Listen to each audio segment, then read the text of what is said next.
Well, good evening, ladies and gentlemen. As the world knows, the Syrian people have suffered terribly under the prolonged brutality of the Assad regime. On April 7th, the regime decided to again defy the norms of civilized people, showing callous disregard for international law by using chemical weapons to murder women, children, and other innocents. We and our allies find these atrocities inexcusable. As our Commander-in-Chief, the President has the authority under Article 2 of the Constitution to use military force overseas to defend important United States national interests. The United States has vital national interests in averting a worsening catastrophe in Syria and specifically deterring the use and proliferation of chemical weapons. Last year, in response to a chemical weapons attack against civilians and to signal the regime to cease chemical weapons use, we targeted the military base from which the weapons were delivered. Earlier today, President Trump directed the U.S. military to conduct operations in consonance with our allies to destroy the Syrian regime's chemical weapons research, development, and production capability. Tonight, France, the United Kingdom, and the United States took decisive action to strike the Syrian chemical weapons infrastructure. Clearly, the Assad regime did not get the message last year. This time, our allies and we have struck harder. Together, we have sent a clear message to Assad and his murderous lieutenants that they should not perpetrate another chemical weapons attack for which they will be held accountable. The 70 nations in the Defeat ISIS coalition remain committed to defeating ISIS in Syria. The strike tonight separately demonstrates international resolve to prevent chemical weapons from being used on anyone under any circumstance in contravention of international law. I want to emphasize that these strikes are directed at the Syrian regime. In conducting these strikes, we have gone to great lengths to avoid civilian and foreign casualties. But it is a time for all civilized nations to urgently unite in ending the Syrian civil war by supporting the United Nations-backed Geneva peace process. In accordance with the Chemical Weapons Convention prohibiting the use of such weapons, we urge responsible nations to condemn the Assad regime and to join us in our firm resolve to prevent chemical weapons from being used again. General Dunford will provide a military update. Hey, good evening. I'm joined by our French attaché, Brigadier General Montague, and our British attaché, Air Vice Marshal Gavin Parker. Secretary Mattis has just outlined the policy and legal framework for tonight's strike in Syria. I'll address the strike from the military dimension. At 9 p.m. Eastern Standard Time, French, British, and U.S. forces struck targets in Syria in support of President Trump's objective to deter the future use of chemical weapons. Our forces were integrated throughout the planning and execution of the operation. The targets that were struck and destroyed were specifically associated with the Syrian regime's chemical weapons program. We also selected targets that would minimize the risk to innocent civilians. The first target was a scientific research center located in the greater Damascus area. This military facility was a Syrian center for the research, development, production, and testing of chemical and biological warfare technology. The second target was a chemical weapons storage facility west of Homs. We assessed that this was the primary location of Syrian sarin and precursor production equipment. The third target, which was in the vicinity of the second target, contained both a chemical weapons equipment storage facility and an important command post. U.S., British, and French naval and air forces were involved in the operation, and for reasons of operational security, I won't be more specific this evening. Before we take questions, I'd like to address how this evening's strike were qualitatively and quantitatively different than 2017. Last year, we conducted a unilateral strike on a single site. The focus was on the aircraft associated with the Syrian chemical weapons attack in April of 2017. This evening, we conducted strikes with two allies on multiple sites that will result in a long-term degradation of Syria's capability to research, develop, and employ chemical and biological weapons.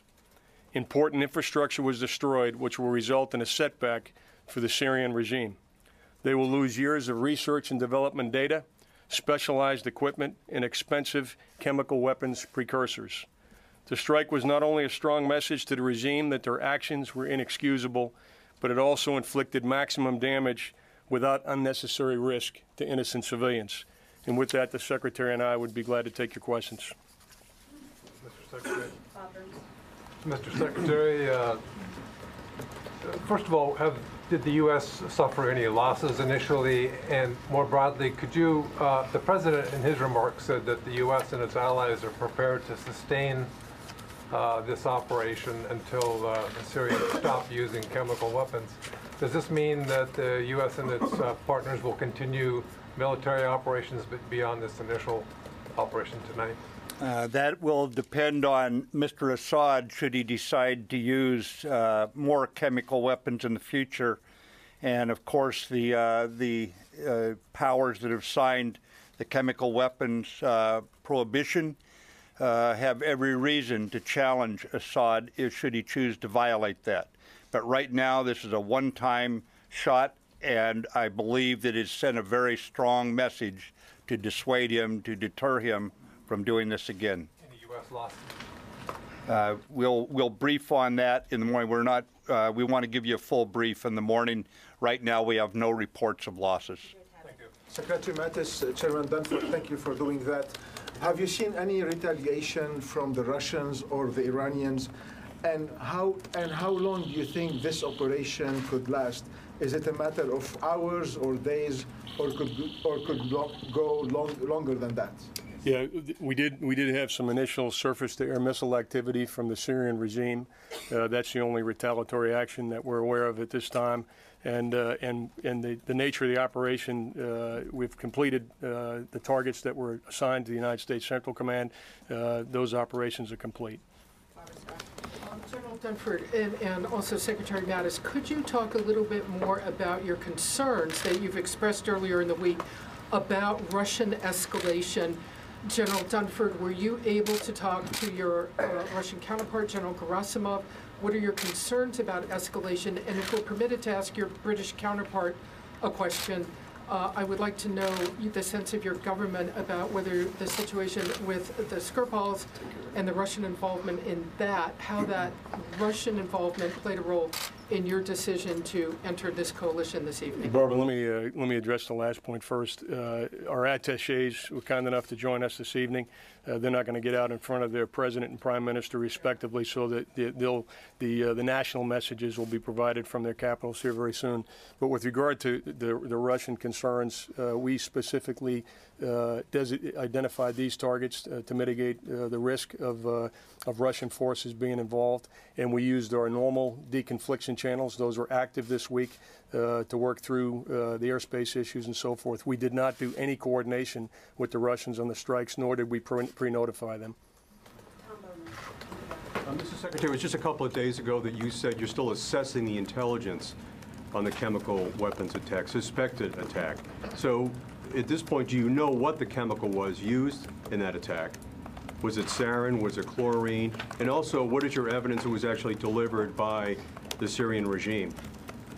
Say the last part again, Tom. What's your evidence it was delivered by the Syrian regime? Are you quite clear it was? I am confident the Syrian regime conducted a chemical attack on innocent people in this last week. Yes, absolutely confident of it. And we have the intelligence level of confidence that we needed to conduct the attack. As far as the actual chemical used, do you know what it was? Was it nerve agent? Was it chlorine? Do you have a sense of what it was? We are very much aware of one of the agents. There may have been more than one agent used. We are not clear on that yet. We know at least one chemical agent was used. I just want to clarify on the deconfliction line. You notified the Russians ahead of time before the operation began what you were going to do and what targets you were going to strike? Gordon, to be clear, the only communications that took place specifically associated with this operation before the targets were struck was the normal deconfliction of the airspace, the procedures that are in place for all of our operations in Syria. General Dunford, you mentioned that the the Syrian air defenses had engaged. The Syrian state TV is saying they shot down 13 Tomahawk missiles. Can you refute that? Jennifer, I can't tell you the results. We literally, as you know, the time on target was about an hour ago, and we came straight up here to give you the best information we have right now. Tomorrow morning, as the Secretary will talk about in a minute, we'll give you the more detailed operational update and some of the details, but those details aren't available to us right now. This wave of airstrikes is over. This wave of airstrikes is over. That's why we're out here speaking to you now. Secretary Mattis, I just wanted to follow up on what you said about the legal basis for this strike. Could you talk a little bit more about that? Because in your testimony the other day, it sounded like you were saying that this a potential strike would somehow be linked to self-defense and the presence of American forces in Syria. Can you say a little bit more about that? And also regarding whether or not there will be future action or additional strikes. You said that it would depend on whether or not the Assad government conducts future chemical attacks, but can you explain a little bit more about what would be the threshold for that? Because there were repeated chemical attacks between the April 2017 attack and today, and would you consider a small-scale chlorine attack sufficient to launch additional strikes? Right now, I will just tell you we're in close consultation with our allies.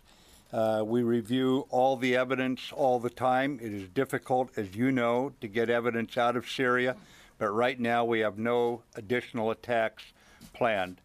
But as far as the legal authority under the Article 2 of the Constitution, we believe the President has every reason to defend vital American interests, and that is what he did here tonight under that authority. Hi, sir. A couple questions for General Dunford. What were some of the targeting considerations or difficulties involved with going after chemical facilities? How long did the operation take to plan? And for Secretary Mattis, last year's strikes were described as proportional, moderate. How would you describe this year's in contrast to that? Yeah, Tony, we chose these particular targets to mitigate the risk of civilian casualties, number one. We chose these targets because they were specifically associated with the chemical program, the Syrian chemical program.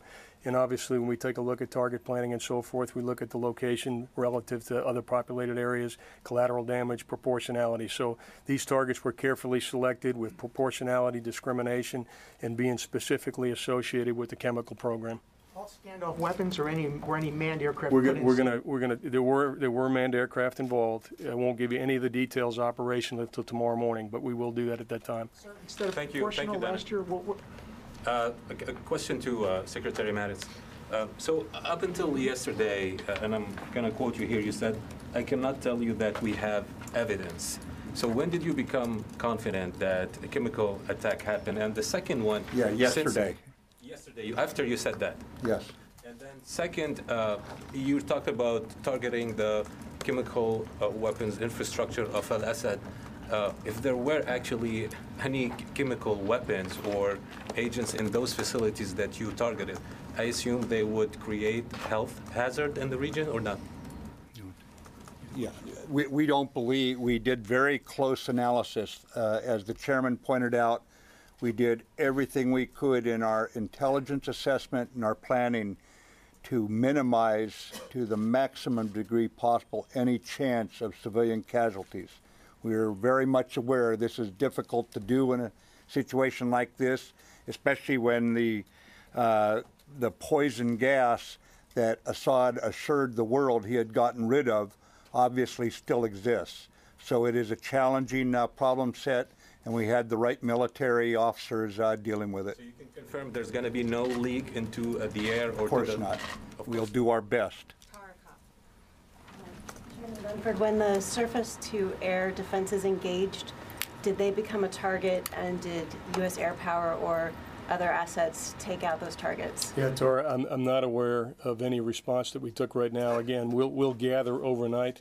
As you can imagine, we tried to leave United States Central Command alone here tonight. They were quite busy. We'll, through the night, gather the operational detail, and we'll be back tomorrow morning to provide that to you. Yeah, Secretary Mattis or Chairman Dunford, last year, you changed the force protection levels for the Syrian troops that were U.S. troops that were in Syria. There are 2,000 U.S. troops in Syria.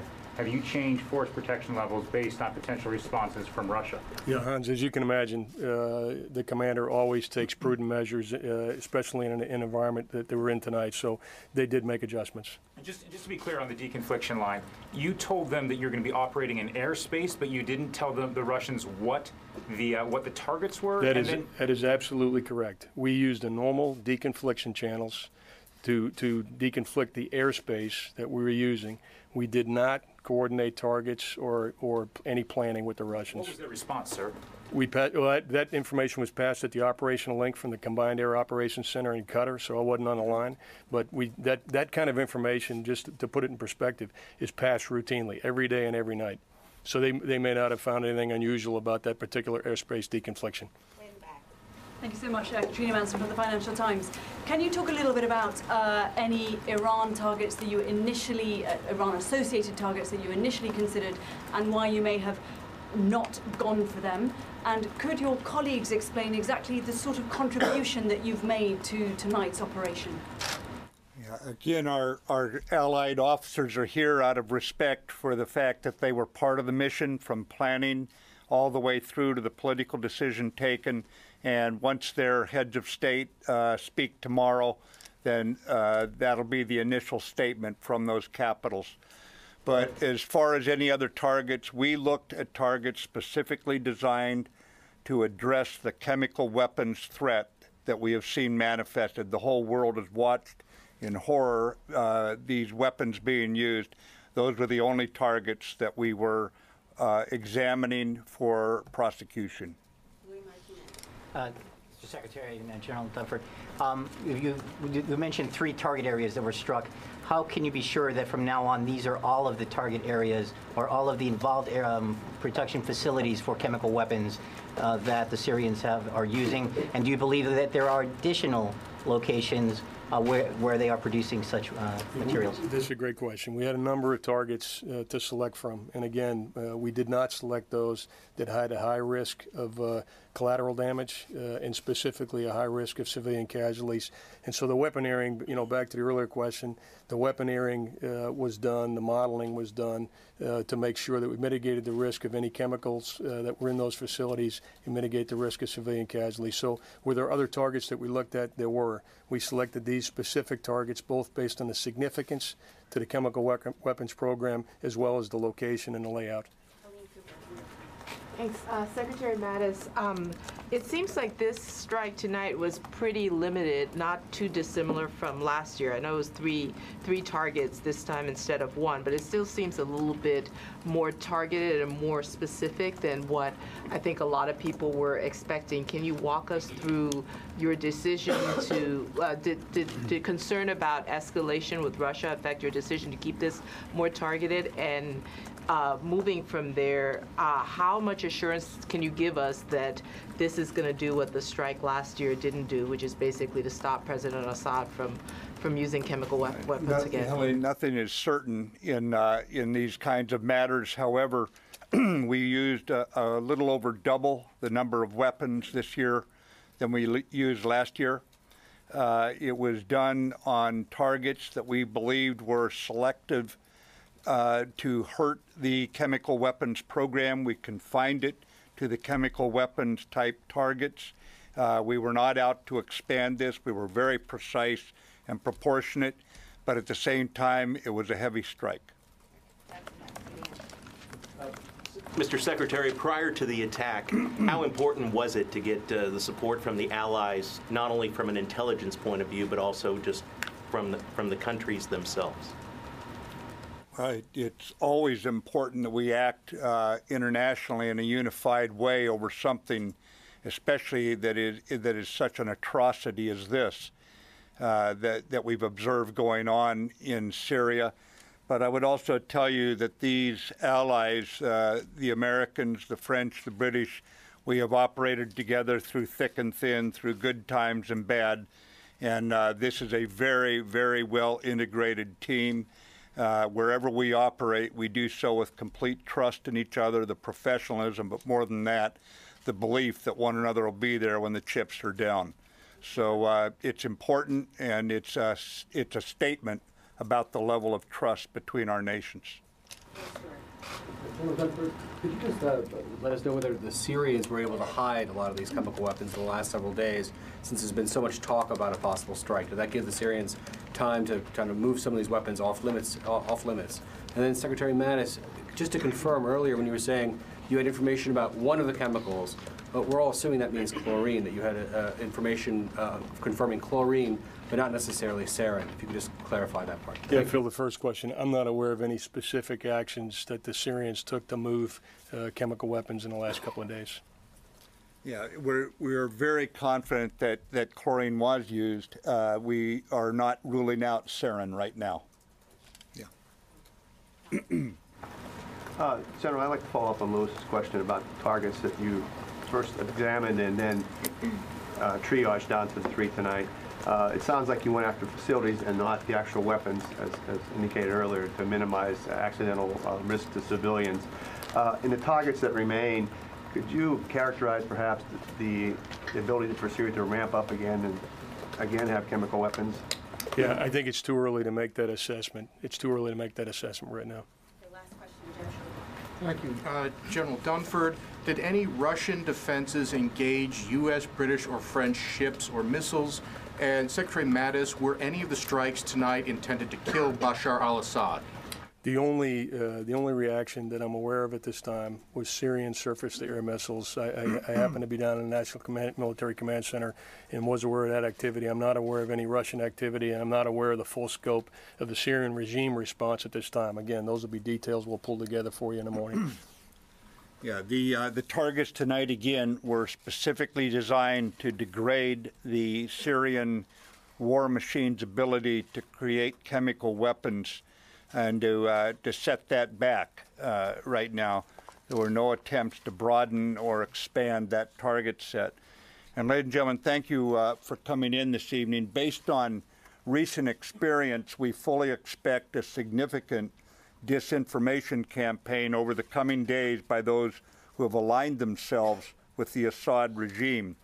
And in an effort to maintain transparency and accuracy, my Assistant for Public Affairs, Ms. Dana White, and Lieutenant General McKenzie, the Director of the Joint Staff here in Washington, will provide a brief of known details tomorrow morning. We anticipate about 9 o'clock in this same location. But thank you again for coming in this evening, ladies and gentlemen.